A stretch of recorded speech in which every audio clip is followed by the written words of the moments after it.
Hey, welcome everyone to another week of the Focus TV. We got Octavia White here, Raymond Lyons, Wilson Tarpey Jr. Uh, Octavia, to the NFC East tab, we got the NFL playoffs. So we're going to go ahead and put that up on screen and let you get to it. And look at you being here bright and early this week. I'm telling you, I'm actually in a good mood. And I'll get to that later. But yeah, the like you said, the NFC East is no more, literally and figuratively. We'll get to that as well. But yes, we officially finished wildcard weekend. We will be going into the divisional rounds coming up this weekend. But let's touch on each team. I'm not going to go like as I would do for NFC East, like stats and all stuff. We're just going to talk about key takeaways from each game. So we're going to go in the order of the games as they were played. The first game of wildcard weekend was the Los Angeles Rams versus the Carolina Panthers, or this past Saturday. The Los Angeles Rams defeated the Panthers 34-31. I definitely want to give a round of applause to the Carolina Panthers. They gave them everything they possibly could. We know they beat them early on in the year, and I don't know. Everybody keeps coming up with this. It's hard to beat a team twice, and I thought it was hard to beat a team three times, but whatever. I was like, people beat teams twice all the time. Like I don't people beat in divisions, you sweep the division. I don't know, but whatever. Definitely think it was a coming out party for Bryce Young. Being able to hold his own in this game. They had a lot of back and forth within this game as well, but Matthew Stafford did put together a late game heroics for himself. He orchestrated a 71-yard game-winning drive capped by a 19-yard touchdown to Kobe Parkinson with under a minute remaining, and it was a crazy throw and a crazy catch, only where he could get it. Devontae Adams wasn't that involved in the game. Puka Nacua had a great first half, but they kind of stymied a little bit in the second half, whether that is the Rams offense or whether that is the Panthers defense, because their defense was pretty stout this year as well. But yeah, the Rams offense was still explosive. They had 304 yards and three touchdowns, but they were inconsistent throughout the game. And they nearly let Carolina, pull the upset. Nobody even had Carolina being in the game at all. So for them to go out there and perform the way that they did, and I think that caps off a pretty good season for them. I believe this is the first time they've been back to the playoffs since 2015. I might be wrong on that, but it's been a long time, whatever it is. Again, I've said in the past, I went to college in North Carolina, so I have a lot of friends that are Panthers fans. And, it's hard when your team hasn't been the greatest for a while and then you kind of get a glimpse of this. So it's kind of like a letdown, but I'm hopeful that they see the vision for their team going forward. Bryce Young is looking like he's going to turn into a pretty decent quarterback. I mean, we know Chuba Hubbard got paid last year. He just had some injuries. And then you have Rico Dowdle. Ted McMillan as the rookie, who possibly will be offensive rookie of the year. And Jalen Coker, who overtook Xavier Legette. So they got some pieces there. Their defense is pretty good. So I look forward to seeing how they come back next year for the Rams. I think maybe it was a wake up call for them. They had some miscues in this game and they almost let it slip away. Granted, again, like I said, Devontae Adams wasn't that involved. This was his first game back since he had the hamstring injury, so it's kind of to be expected to a certain degree. But they can't play another game like that and hope for the fourth quarter heroics of Matthew Stafford with who they're going to be playing this next week, which will be another division game for them. Outside of the conference, but it's going to be an interdivision game with them because they'll be playing against the Seattle Seahawks this week. And we know how that last game went. So it's going to be very interesting to see how they go next week. But again, Matthew Stafford, 304 yards, three touchdowns. Bryce Young, it was actually had 264 yards, one passing touchdown, and one rushing touchdown. And the Rams scoring drives featured touchdowns by Puka Nacua, Kyron Williams, and Kobe Parkinson. They definitely lean heavy on the tight ends, Kobe Parkinson, Tyler Higbee. So I'm interested to see how that shakes out for them next week. Sorry, where's my mouse? There we go. Next, we have the Chicago Bears, and they played against the Green Bay Packers. The Chicago Bears defeated the Packers 31-27. Man, I feel for you Packers fans because you had it won for the whole game. This was, I don't know how many this year for Caleb Williams with fourth quarter comeback, but he had a historic fourth quarter explosion. This was the third largest fourth quarter comeback in NFL playoff history. He threw for 184 yards in the fourth quarter alone, which was more than he had for the entire rest of the game. I know a lot of people say it, but I don't know how much stock they put in it. Coaching matters. And Ben Johnson has unlocked something in Caleb Williams. Whatever it is, Chicago, again, another team. I don't know the last time they won a playoff game as well. And we know how many quarterbacks they cycled through. It's looking like they got their guy. Their defense is playing well. I mean, DeAndre Swift. I mean, their rookie Luther Burden. All of these players played so well. Bears, they erased a 15-point fourth quarter deficit. Like I said, the third largest playoff comeback ever. Caleb Williams was 361 yards, 2 touchdowns. He did have 2 interceptions. And the Packers were outscored 25-6 in the fourth quarter, which there's no way you're going to win. The questions continue to come for Jordan Love. Can he get it done in the big stage? Ooh, that is a horrible picture. My man went airborne and still ain't get the touchdown. It was tough out there for my man. But yeah, like, and granted, we're talking about Jordan Love, but you know, their defense wasn't able to upstand as well. You could tell they were fatigued. May have looked different with a Micah Parsons, probably. But unfortunately, that's the way the cookie crumbles for them. And it's just more questions left for the Packers. I believe they've already gone back in the booth and said that they're restructuring a deal for Matt LaFleur to return. So they do still have confidence in him. But Jordan Love, I don't know when it's going to happen. You know, like, I understand he sat behind Aaron Rodgers for a while. And in Green Bay, that's supposed to be a good thing. When you sit behind a great quarterback, you're supposed to come out. So he does have a lot of expectations on his shoulder. And getting to the playoffs, we've seen that now, Jordan. We've seen it. Now we need you to go out there and execute. Now, I'm not the type of person that likes to put the entire game on the quarterback's shoulders, but the quarterbacks get the glory when they win, and they get the shit in the stick when they lose. So it's unfortunate for him, but they got to go back in the lab and figure something out. Yeah, because the Bears are moving on. So that should be interesting. I'll be interested to see what the Packers do. We know they have a lot of young wide receivers. I don't think Matthew Golden shook out the way that they anticipated him to. But again, rookies, they don't all peak at the same time.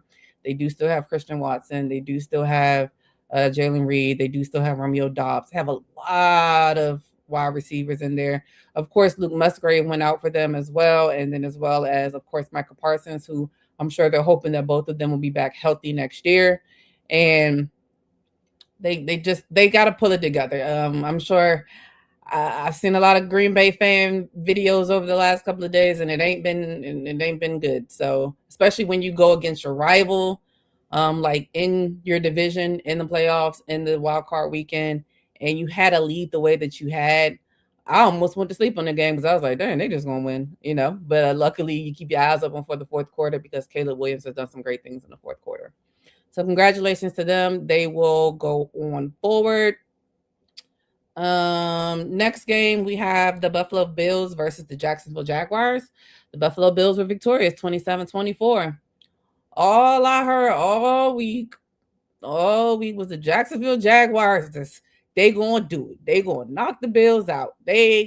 And for something, I don't know what it was, I had a feeling that the Bills will pull it out in some type of way or fashion because they have to. This is the year for them. There's no Patrick Mahomes. There's no Lamar Jackson. There's no Joe Burrow on the AFC. They have to at least get to the Super Bowl, and this was the first step in that. Josh Allen did pull off his first game-winning playoff drive, which is kind of crazy to think about. As many games as he's been in, we know he would have had a playoff-winning drive had it not been for Patrick Mahomes in the 13-second game. And I know those haunt the Bills and the Bills fans a lot. But he finally was able to do it. And in the off season, I don't want to hear a word about the tush push. Don't want to hear it. Don't want to see it. Don't nobody say nothing about it because everybody named mama been doing it this year. Everybody named mama been doing it this year. And Josh Allen and the Buffalo Bills were another team that used it. And that tush push was the game-sealing touchdown for them. The Jags, they just had inconsistencies. they're a team that I think they did play well this season, but I think a lot of people, myself included, I try not to put too much stock into the teams that you play because you can only play who's in front of you. But the one big win they had this year was against the Broncos. Pretty much all the other wins were against teams that were nowhere in the conversation of being in the playoffs. I do think that Trevor Lawrence has grown a lot. You can see his confidence. And again, I think another thing goes back, like I said about the Bears, coaching matters. It looks like Liam Cohen has, has Trevor Lawrence's ear.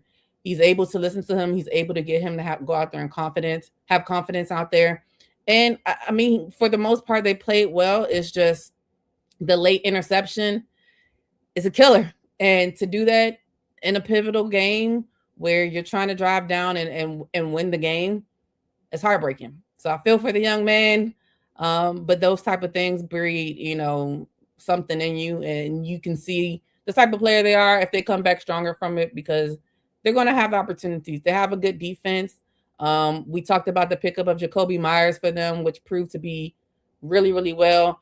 Brian Thomas Jr. didn't have the best second season, but I think he played a little bit well towards the end of the year, and he played decent in this game, as well as Braden Strange. So they have the pieces. They have the coach. Again, another team that just needs to tweak some things. The Bills, again, like I said, they're hanging on. And you want to talk about a pickup, Brandon Cooks, a pickup for them. Helped them a lot.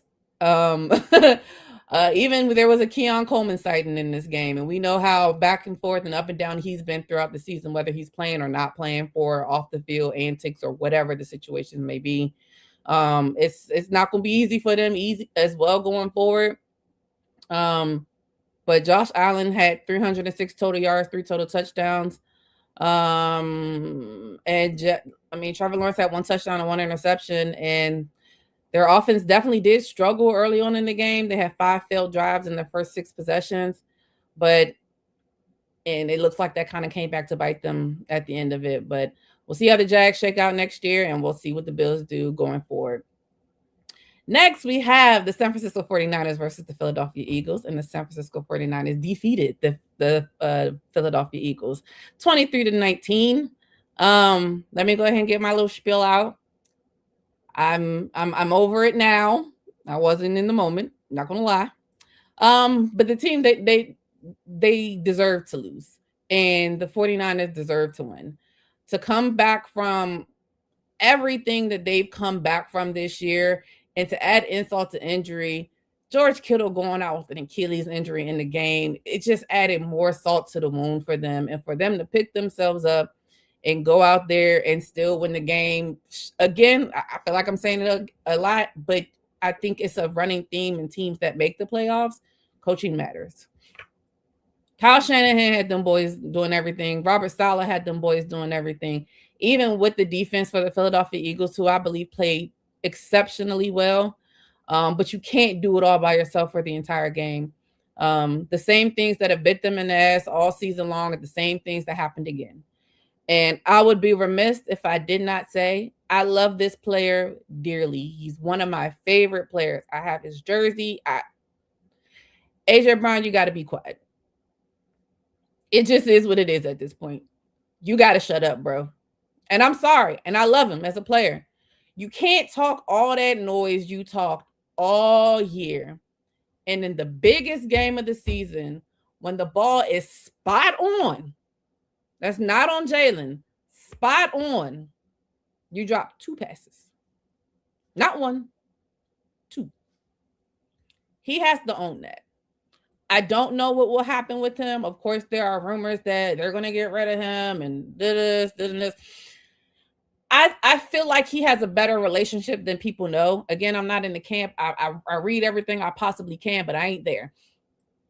And I'm not an NFL insider to know the ins and outs of what's really going on. Do I want him to be gone? No. I think his upside is too much. Well, I understand if he's gone, probably. But it depends on what comes in the back end for him, because I've sat through the seasons where we were throwing to Greg Ward and Travis Fulgham. Yeah, I've sat through those seasons. Now, we have Devontae, of course, but It's not going to do that. And I mean, to have 2 All-Pro secondaries and Quinyon Mitchell, who had 2 interceptions in the game, and Cooper DeJean, who played as well as he did, Zach Bond, the addition of Jalen Phillips. The defense did everything they could do. The offense, not so much. There's continuous sideline turmoil, but it seems like they get through it. But the loss just in itself is just isn't it. Shanahan was creative. He schemed his team in the way that they needed to be schemed to be able to win the game.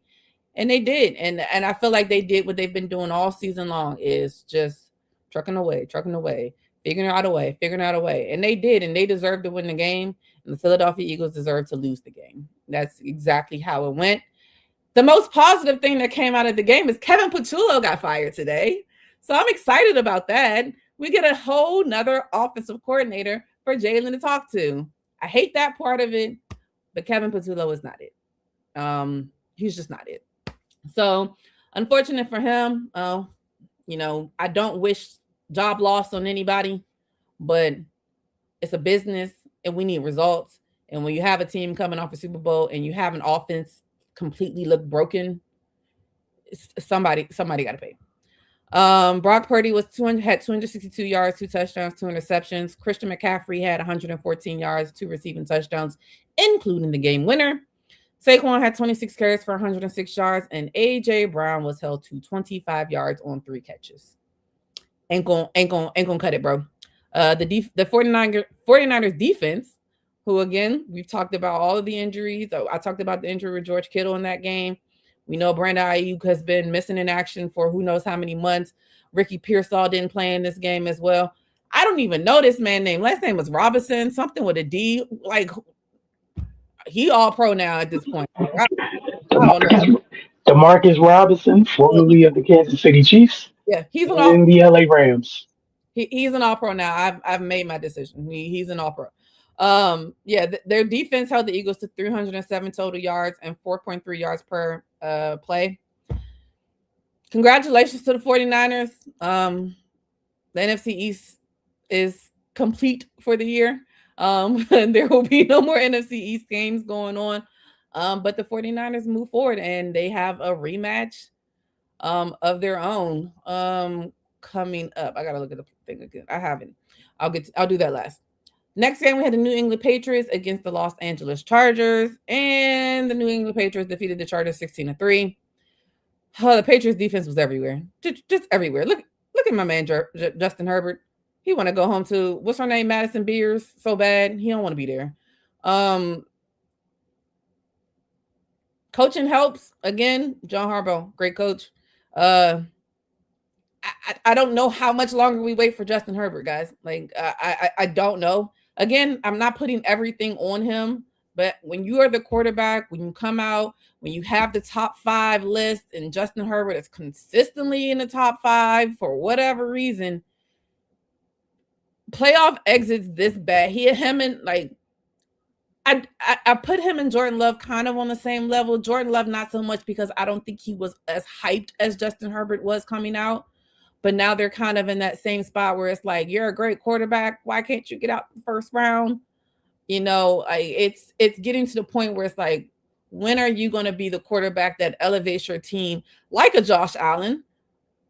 When there is nothing else but you can go out there and do it, because nobody thought Josh Allen could go out there and do it alone and make his team better. And he did. And unfortunately for Justin Herbert, he was not able to do that. He was suffocated by the New England Patriots defense. He was sacked 6 times and only had 207 yards. And he had a 3rd and 4th down, and they had a catastrophic 3rd and 4th down conversion rate of 2 for 13. Not gonna win games like that on 3rd and 4th down. And I don't know, everybody's going for it on 4th down now, so not doing well. Drake May seemed very poised in his first playoff start. Another thing, coaching matters. I'm sure Tennessee Titans wish Mike Vrabel never left the building. But he is back home, and you can see that he has that team playing for him regardless. Now, Drake May wasn't spectacular. He's a second-year player, playing in his first playoff game. I think he was solid. And he's in the playoff. The MVP race. So we can't take into account what they did in the playoffs. We know it's going based off of what they're doing. They did in the regular season, but him and Matthew Stafford, they both played well this game. The Chargers haven't won a playoff game since 2018, and Herbert fell to 0-3 in his postseason starts. That's not great. I know they started the season off really rocky by losing Rashawn Slater. That definitely hurt them throughout the year. And it just came down at the worst time possible for them. Again, like I said, the Patriots defense had 6 sacks, held the Chargers to 207 yards. Herbert had 0 passing touchdowns. That's another thing. No passing touchdowns. No touchdowns at all. Not a rushing touchdown with Amari Hampton, Vidal. Nobody like at all. Like that's even worse. The Chargers, like I said, for on 3rd and 4th down, they were 2 for 13. Drake May had 268 yards, 1 touchdown, and 66 rushing yards. And they also fired their offensive coordinator in Greg Roman. So teams aren't waiting. And they're getting them out of here. And it looks like them offensive coordinators. That's probably why he only scored 3 points in the game.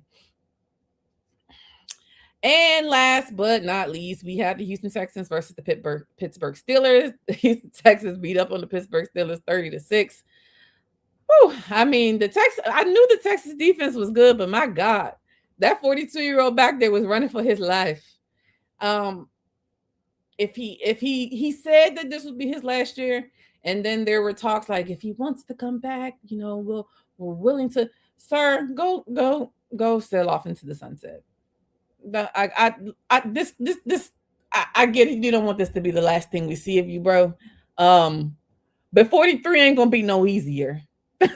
So it's about time to go ahead and bow out. They put up a good a little nugget when I was watching the game that I didn't realize. The Houston Texans coach DeMeco Ryan actually sacked Aaron Rodgers in a game. DeMeco Ryans is 41 and Aaron Rodgers is 42.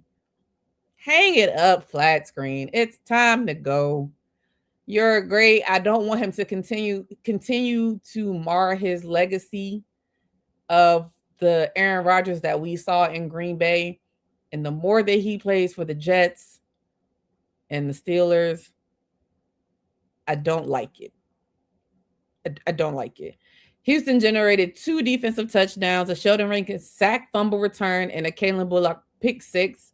They sacked Aaron Rodgers 4 times and held Pittsburgh to 175 yards total for the entire game. If you remember, in the Bears game, I said that Caleb Williams threw for 184 yards in the 4th quarter. Yeah. Let that marinate. CJ Stroud definitely did struggle throughout this game. I think that, we know how his rookie season went, and unfortunate for him, it's looked a little bit like a steady decline from there. It's hard when you have such a great rookie season, a la Jaden Daniels. It's hard to follow it up. So any slight slip looks like a regression. I don't feel like that we can paint that picture on him 100%. But I think they say he had 2 fumbles within the last 9 in their 9-game winning streak that they had.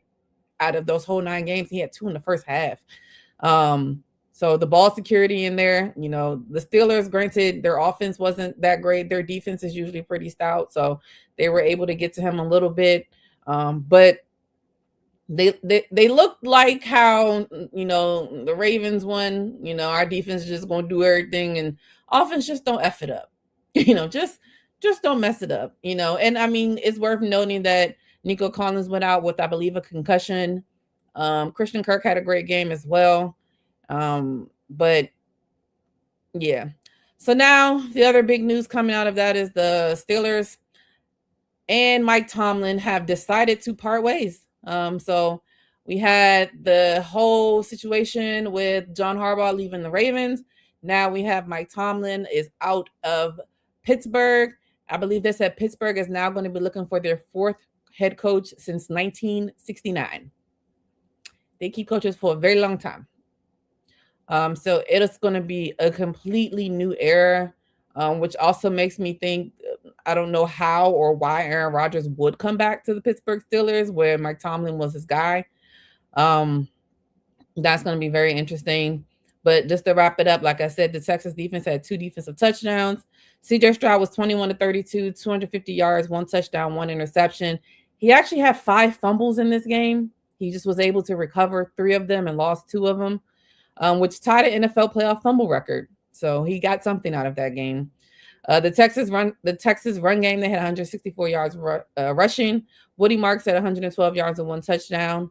And again, the Steelers offense just had 175 yards and 0 offensive touchdowns. So it's going to be tough. But as you see here, what's crazy when it kind of came out when I looked at who plays next week, we just have a bunch of 6 seeds, 1 seeds, 2 seeds, and 5 seeds. That's all you get. Everybody else is out.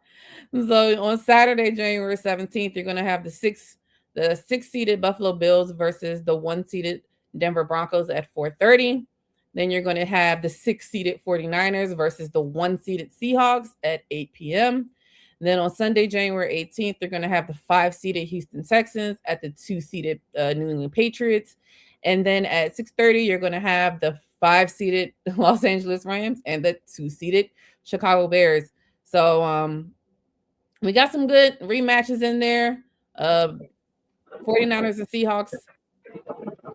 I'm really interested to see the Texans and Patriots defense on defense. Young quarterbacks, how they shake up. Rams versus Bears.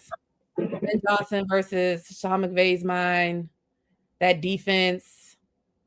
It's gonna be a good divisional round. So see how it goes. All right, Ray. It's on to the Wizards and what they've been up to. Yeah, Wizards back on the struggle bus, man.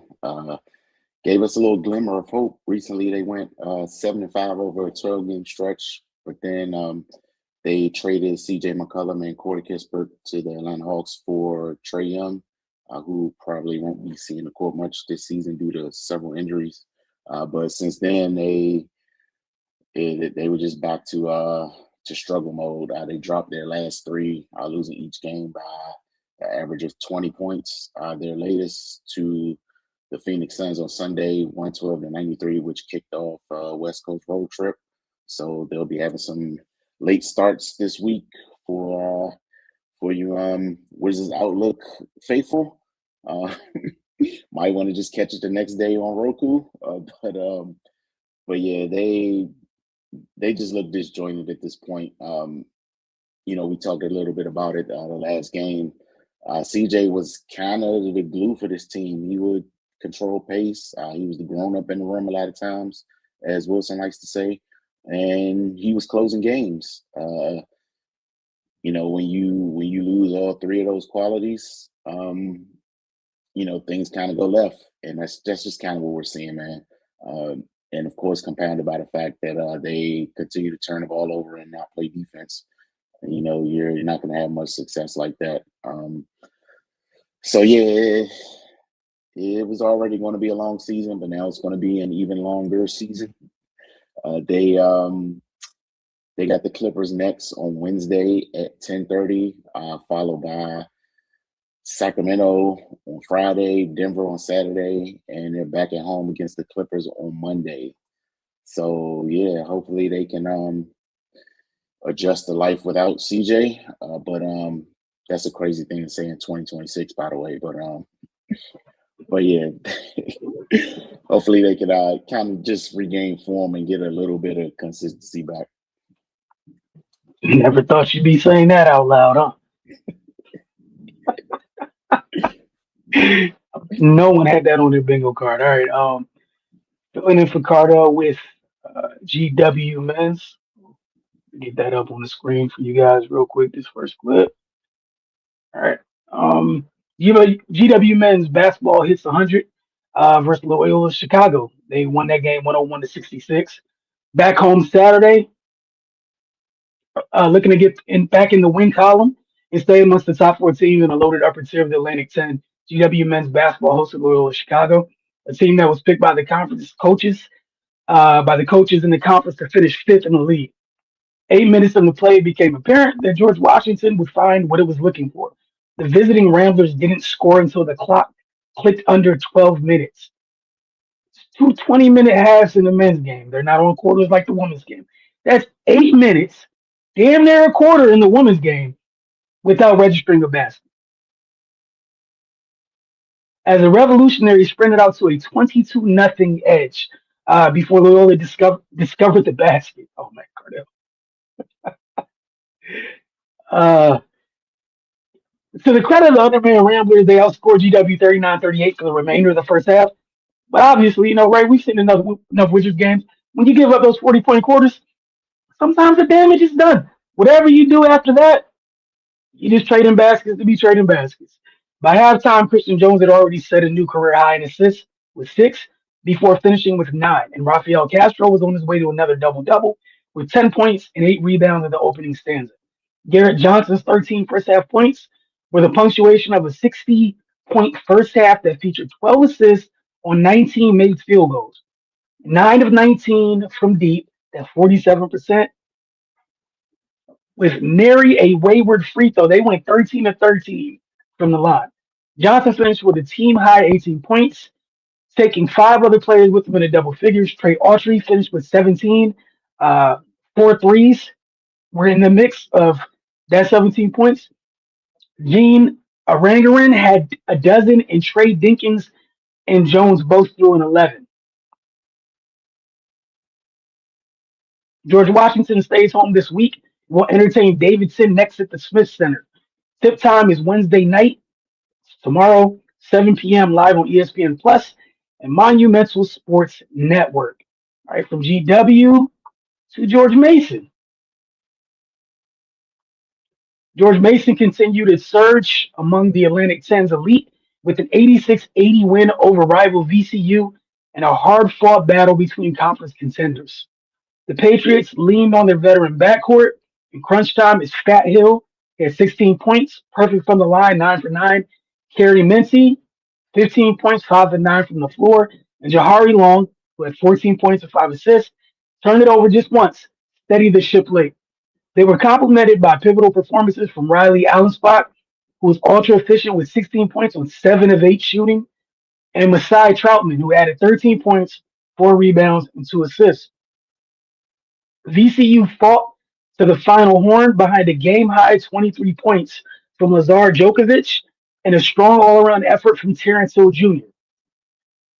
Terrence Hill Jr. finished with 16 points, 6 rebounds, and 4 assists. But George Mason made the winning plays when it mattered most. Check out Cardell's full breakdown of the game in an all-new episode of All Around. All you have to do, as Ray mentioned earlier, get over to Roku on our channel and search for that tab.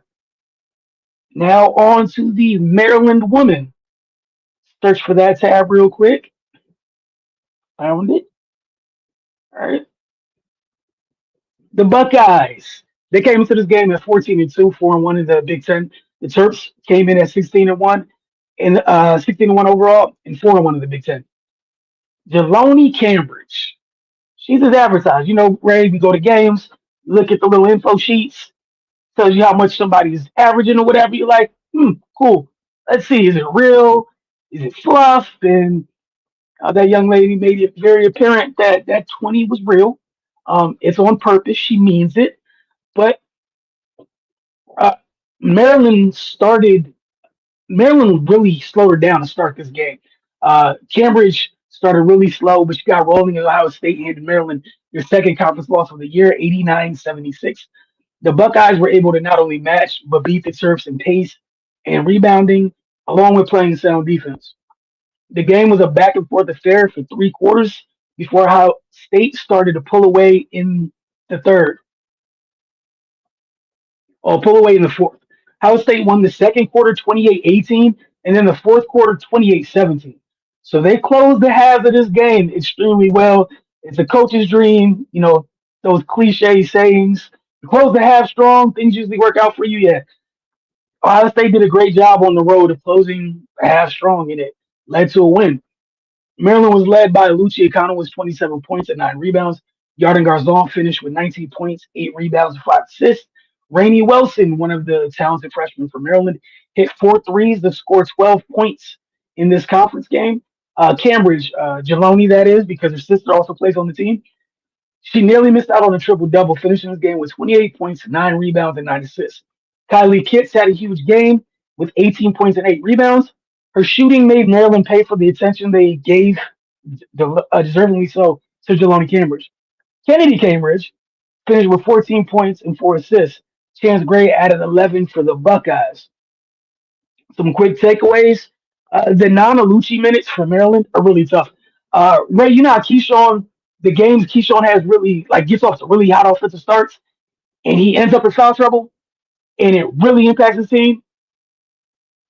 Alucci's had a couple games like that, where she got rolling in the first quarter, everything was cool, picked up her second foul. She had to sit for the last 4 minutes and 40 seconds of the first half. And I just told you guys Ohio State closed both halves strong. It's no coincidence that last 4 minutes of the first half, they were able to close the half strong. One of Maryland's best players was out.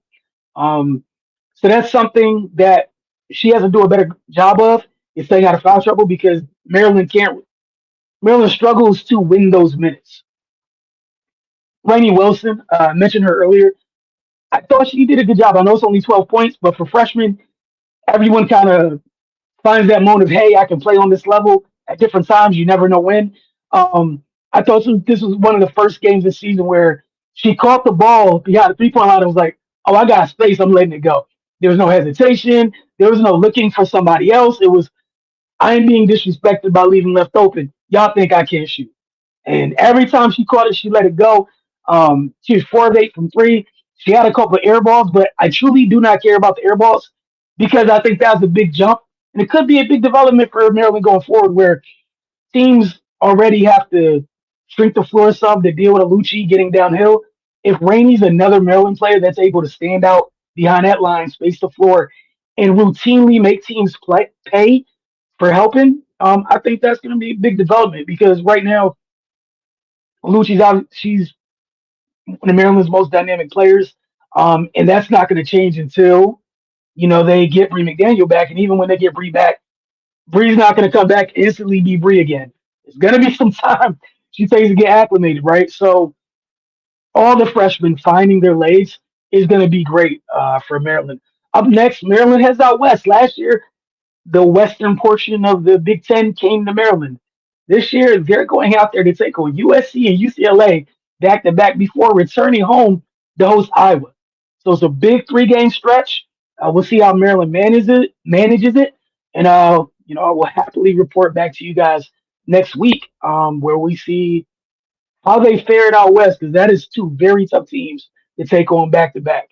But again, it's fair play, because those 2 teams had to come out here last year back to back, make that long journey. So shout out to college basketball and college sports, where money is the only thing that matters, because it totally makes sense playing division games on the other coast.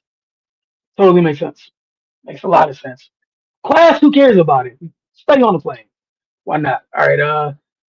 To take it or leave it. Octavia already, low-key spoiled some of the topics, but Ray, I want to get your thoughts on it, since she mentioned them already. You always do that. Which is okay. But let's get this back up. Your boy, Khaki Pants, Jim Harbaugh, fired offensive coordinator Greg Roman, and then the offensive line coach Mike Devlin caught a stray, and he got fired too, even though the 2 best players on his unit were injured the entire year. I don't know what you expected that man to do.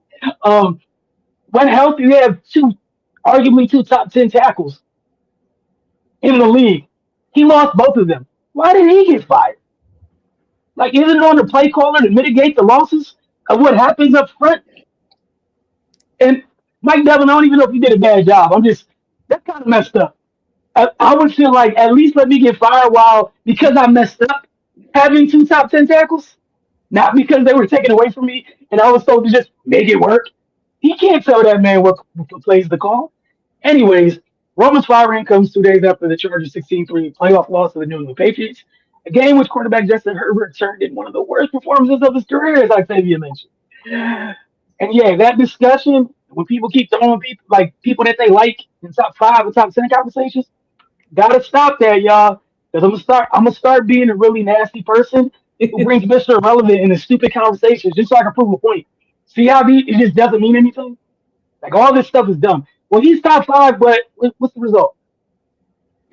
And like Octavia said, I'm a firm believer of keep the same energy. When some quarterbacks fail, regardless of what goes on, it is all their fault. Whether you like them or not, you guys are fine with it. Other quarterbacks fail. There's a dissertation as to why we ended up in this place. I don't want cliff notes. I don't want the TED talk. Ah man, boys 0-3. I had a discussion. It is what it is, sir. I've seen other people do more with less. If Mr. Rutherford can win a game, I mean, why can't you do? Like I was told, 6'5", big strong arm, all the good stuff people love.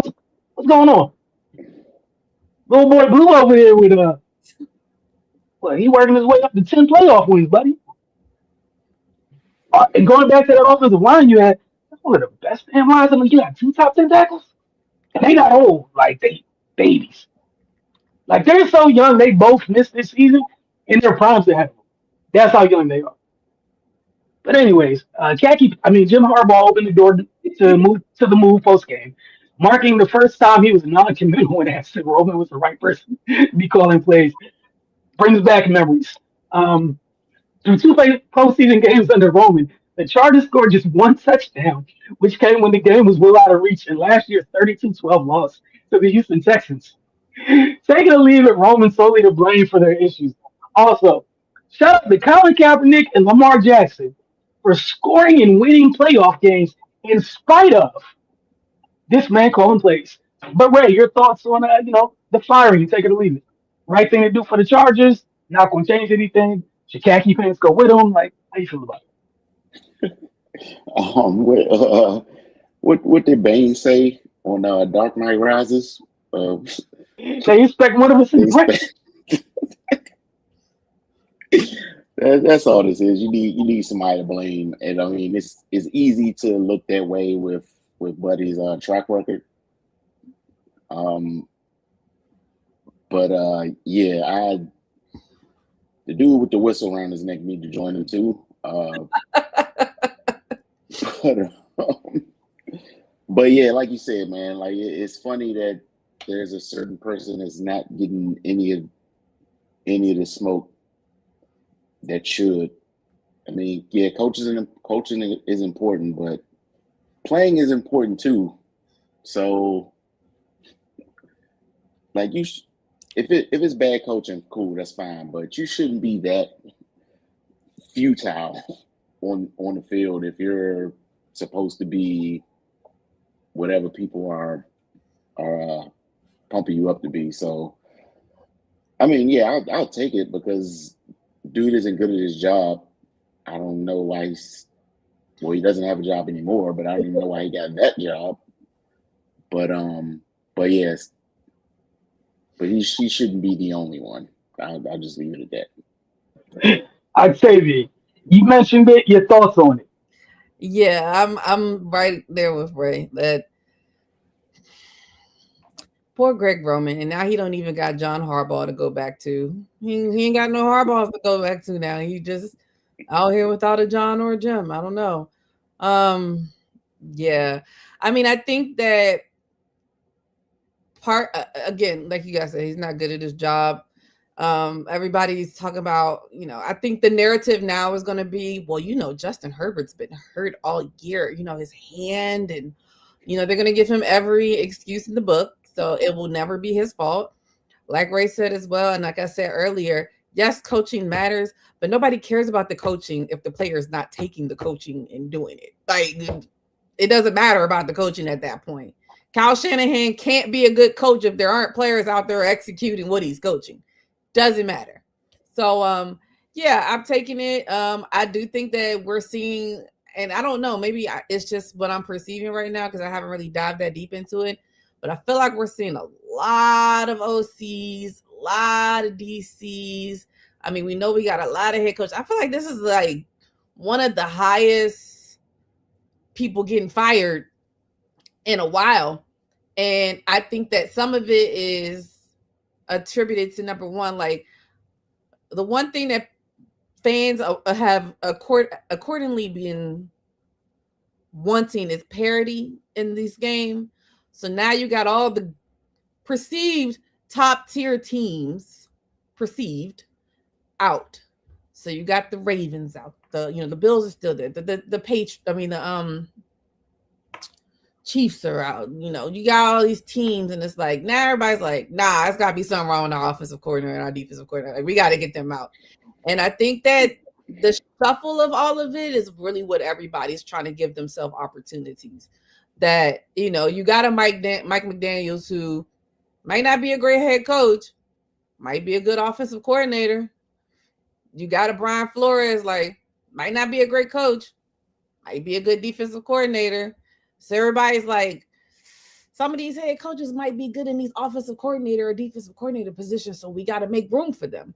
So I'm so interested. I can't wait till the news breaks of who hires somebody first and where they go, because I think it's going to tell us a lot. And I think once one happens, the dominoes are going to fall, because they like, oh, we can't miss out on everybody now, So that should be very, very interesting. But yeah, I'm definitely with Ray. I'm taking it. Somebody got to take the fall, and John and Jim like, it ain't gonna be me. So see you later, Greg. About to say, Jim really good at that. Man, whatever happened at Michigan skedaddled, and then more stuff happened. He is great at it. That's it. Not to be super petty, but it's a great discussion, amongst Niner fans about this coach and the current coach, whatever. But just want to share it again. I'd say you would be proud. The man with the whistle on the neck. That's 5-5 in the playoffs, brother. It's a whole lot of keeping your job while being 500, dude. And you ain't never had a team without talent. 5-5 is kind of crazy to me. You only show up on loaded teams from a talent perspective. It's kind of wild. That's my 2 cents, though. But as Octavia already foreshadowed, Brian Flores, rumblings and rumors to miss NFL job openings. From now on, I'm just going to share my notes when I have to get stuff together.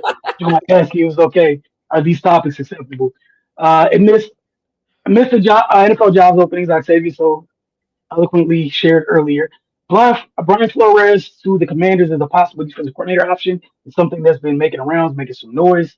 Take it or leave it, that is a good fit for Washington. I'll tell you, start with you. And then, not from an Eagles perspective, just I know what the head shake was for. I don't like it. I don't want it.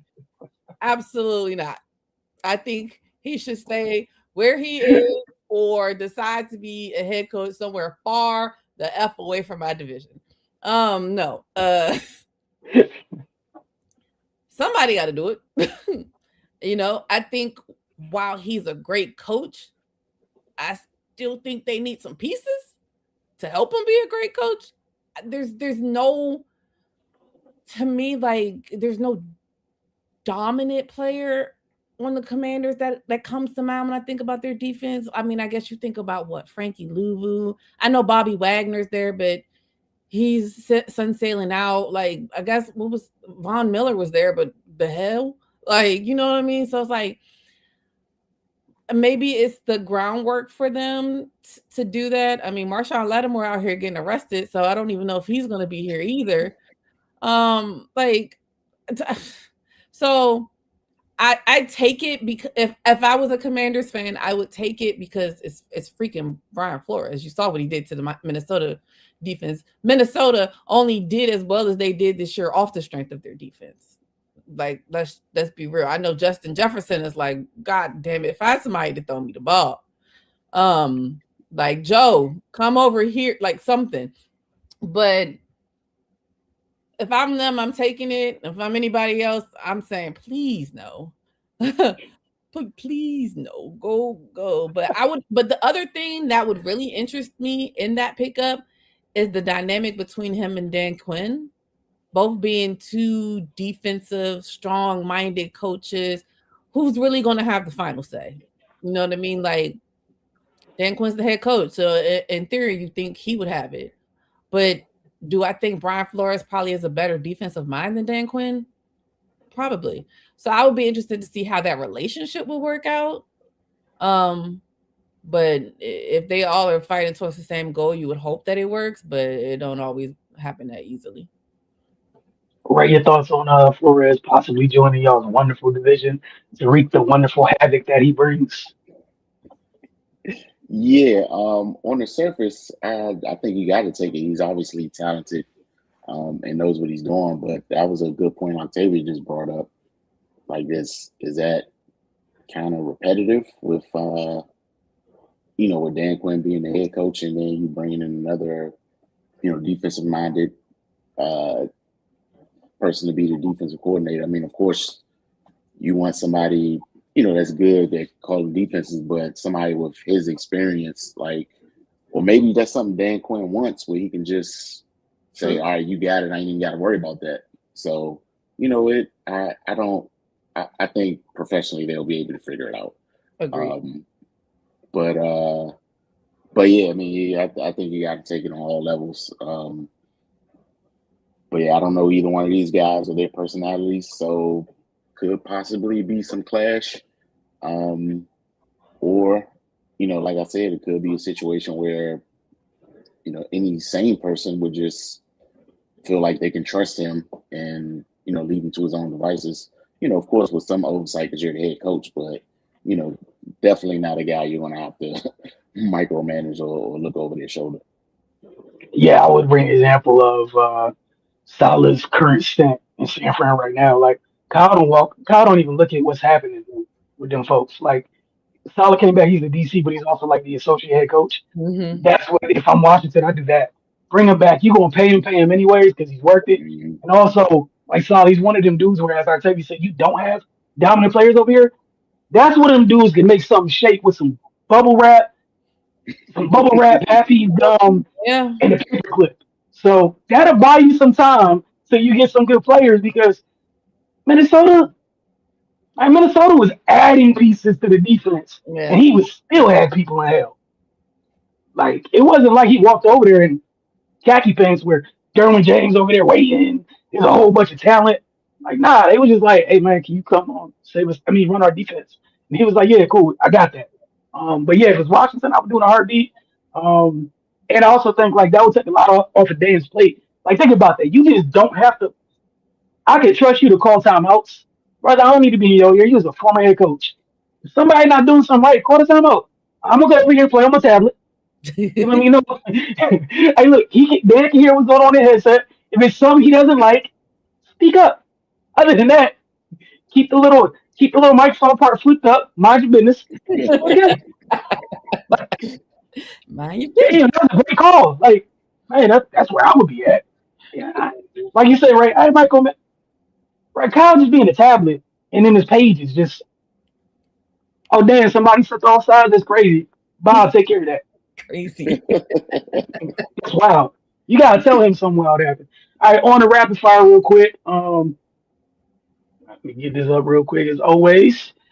All right, Tomlin, as Octavia shared earlier, he had 2 years remaining on his contract. He informed the Steelers players of his decision to walk away at their 2 p.m. Eastern meeting on Tuesday, one day after the Steelers got eliminated from the playoffs, 30-6, as Octavia shared earlier, in AFC wildcard round. During our meeting today, Coach Tomlin informed me that he has decided to step down as our head coach. Steelers president Art Rooney II said in a statement, obviously, I'm extremely grateful to Mike for all the hard work, dedication, and success we have shared over the last 19 years. Tomlin, 53, leaves Pittsburgh with the unprecedented accomplishment of never having a losing season in nearly 2 decades at the helm of the franchise. He clinched his 200th career NFL victory in a Week 16 matchup against the Lions and tied Chuck Noll for ninth with 193 regular season wins in a Week 18 victory against the Ravens that clinched the AFC North. With Tomlin's departure, the Steelers began the search for just their fourth head coach. Octavia mentioned earlier, since 1969, you want to talk about great job security? He hired by the Steelers. You got at least 10 years. It's on you not to make it 10. Let me say that. At least You got to work for that. Like, line them pockets. like it looks like you can't fool them because they don't miss with the hiring. So if you fool them, credit to you. Or you can just be good at your job and just never like look, he stepped down. He stepped down with 2 years left. Tomlin signed an extension in 2024 that would have kept him with the team through 2027, including a club option that had a decision date of March 1st, 2026. Because Tomlin resigned while still under contract, the Steelers will retain his coaching rights and can negotiate compensation if he returns to an NFL sideline before the end of the 2027 season. Tomlin had this to say in a statement: "While this chapter comes to a close, my respect and love for the Pittsburgh Steelers will never change. I'm excited for what the future holds for this organization, and I will forever be grateful for my time coaching in Pittsburgh." That said, your thoughts on him stepping down, and who's y'all? Like, do y'all even have somebody you'd like to see in that seat? We talked about how hard it, how they're not one of these teams that just rotates through coaches quick. Like, again, their fourth head coach since 1969 is about to be hired. Right. Yeah, I mean, job well done. Go ahead and get up out of there. You've been there for almost 20 years, man. And like, this was one of the weirdest tenures ever because, I mean, like you said, never had to lose a season. Some of them teams had no business being in the playoffs. Like, he never had he's had some talent, but never had the luxury of that some other coaches have had. It was just time. And like they're in a weird place right now. Like they're in the Aaron Rodgers limbo. Like who wants to stick around for that after you've been there for so long, and you've got to potentially work another miracle next year. So yeah, I feel him.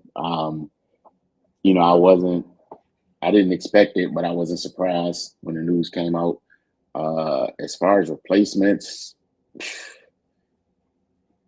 I don't think nobody's rushing to take that job. All right, Octavius. Yeah, first of all, you definitely got to applaud him for the job that he's done, especially as being a black head coach. As we know, a lot of black head coaches don't even get the opportunity to be in one place that long. And to be able to do that, and like you said, have never had a losing season the entire time he's been there for 19 years says a lot. I respect the fact that he went out on his own merits. He ain't let them fire him. He said, you know what? I ain't got to deal with this no more. I wholeheartedly think he's just tired of them. And not necessarily the franchise itself, the fans, the fact that y'all really sat there and chanted, "Fire Tomlin," is wild. And he's like, all right, y'all gonna miss me when I'm gone. And now I'm gone. And I hate that they still reserve his rights. That's a decision, of course, he made to resign. And I think a lot of things that happened in the season led to his decision to be out. I'm super excited to see what the next chapter is for him. Do we see him on the sideline again? Is he done at age 53? We know he's kind of charismatic. Do we end up seeing him on one of these TVs broadcasting, sitting back, chilling, getting some good money, and just not having to have the stress of this every single day? I'd tune in to hear what the heck Mike Tomlin gonna say, because he kind of funny. So kudos to him going out on his own terms. And for the Steelers, I don't know what they're gonna do. I would assume, because like we just said, this is their fourth coach since 1969. And all of the time that y'all have been having him as a head coach, I'm hoping that somebody in the inside of the franchise was being groomed to take his place. Maybe it's somebody we don't know, or they don't talk enough about, or something like that. Is there the whole term that I feel like they've looked at with the younger generation of coaches, is there a boy genius in the bunch? Is there one there? Because the carousel that we have right now of open head coaches, I don't know who follows Mike Tomlin. Like, who follows Mike Tomlin? And I mean, at the same time, you thought about who follows Bill Cowher? Like who follows these people? So I'm super interested to see what they end up doing, especially if the franchise had no intentions of firing him. Now they're scrambling. They're behind the curve. They've already been doing interviews. People are talking. People gonna be going places. Whoever they get to follow up him, he better be top tier. Better be top tier. Yeah, just and as you guys mentioned, like for fans, some of y'all don't know how good you have it. That's why I laugh at certain fan bases where they whine about their coach or whatever. Like some of y'all are blessed with really good coaches. Shut up. Like literally just shut up. Like season ending injuries, what have you, death taxes, and the Steelers in the playoffs. So, or barely missed it, but not because they were under 500. 19 years of never being under 500. Not crazy? And we're gonna act like the GM was great all 19 years? Nope.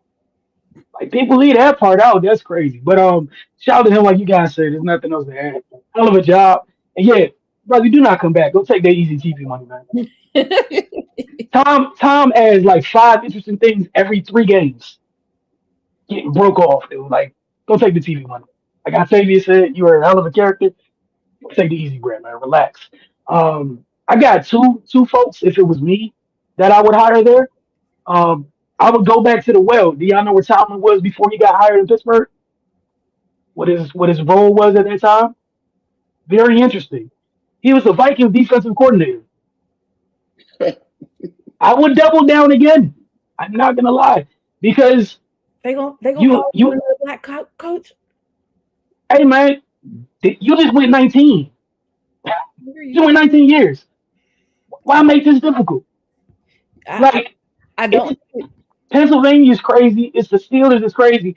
You gotta have like Bill Cowher. You have step one. Somebody gotta not care. That's a good point. And I think Brian Flores don't give a F. He don't care what y'all say.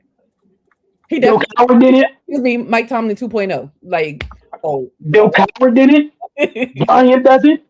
And I need somebody who's been through some stuff already because it's Pittsburgh. Mhm. Also, like the defensive line, that's what Pittsburgh always is. Like they'll get the offense working or whatever eventually, but regardless of who was coach over there, like that defense was always on crack at all times. It was on 12. I think that somebody could go over there and be okay. The other one, I think if they wait, hey man, the Jets messed around and let Saleh go. I go get Bob and keep him there for 20 years. I put Robert Saleh in there for 20 years. Mind my business. He got the temperament for it, leader of men, the energy he brings to the table. But those are my two guys. If you go outside of that, you get what you get. Maybe you'll find somebody great or whatever. But if it's me, I'll take two of the best defensive minds in the league who have head coach experience that were in places that weren't exactly known for being great organizations when they were in charge. Because you are a great organization. Aaron Rodgers got to go though. Oh, that's a given. Ain't nobody got time for that. But I'm like, I am not doing that again. Hey, dude, if we go to the doctor for the same things, come on, man. Like, ain't no way. You're in my age group. Nah, it's time to go. But like think about what they have over there already, right? Like, it's Pittsburgh. Go get you a brilliant defensive mind while all these people are chasing after these fake wonder kids on offense and remain being the Steelers. The other thing, like TJ Watt just had that season-ending injury. You don't know when TJ coming back. If it was me, man, I'm leaving all them little wonder kids alone. I don't want none of them nowhere near this. You're not gonna come in here and mess this thing up. Because the defensive dude, they already used to everything being their fault. You gotta go fix something. Somebody always blown an assignment. But again, that's my 2 cents. We'll see what ends up happening. But job well done to Mike Tomlin. We appreciate y'all as always. We will check back in with you guys next week. Don't forget to get over to thefocustv.com and also the Roku channel. Whether it's on Amazon or on Roku, just type in the Focus TV in the search box, double tap OK, and add the channel. Y'all have a great week.